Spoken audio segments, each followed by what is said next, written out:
जी आप देख सकते हैं अगले दिन का आगाज हो चुका है और वज़ीर आला सुहेल अफरीदी जो हैं वो अब मुख्तलिफ जो असीरान हैं उनके घर जा रहे हैं।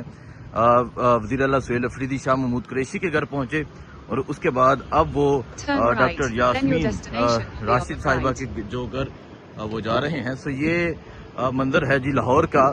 वज़ीर आला सुहेल अफरीदी कल जिस तरह उन्होंने मुख्तलिफ जगह विजिट किया, कल रात तकरीबन 1 बजे तक वो लाहौर की सड़कों पे घूमते रहे, मोबिलाइजेशन करते रहे, लोगों को तैयार करते रहे, स्ट्रीट मूवमेंट करते रहे।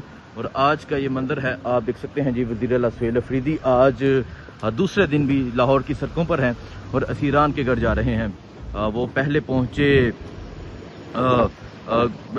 शाह महमूद कुरैशी के घर, उसके बाद अब वो डॉक्टर यास्मीन राशिद के घर जा रहे हैं। इसके बाद और जो लोग हैं उनके घरों में जाएंगे और फिर उसके बाद जो है वो वकला से खिताब करेंगे। सो ये देख सकते हैं वज़ीर आला सुहेल अफरीदी मौजूद हैं और वज़ीर आला सुहेल अफरीदी साहब जो हैं वो अब जा रहे हैं डॉक्टर यास्मीन राशिद के घर।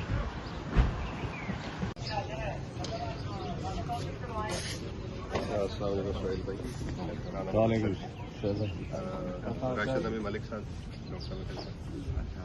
कैसा है मोहम्मद भाई डॉक्टर साहब से बैठे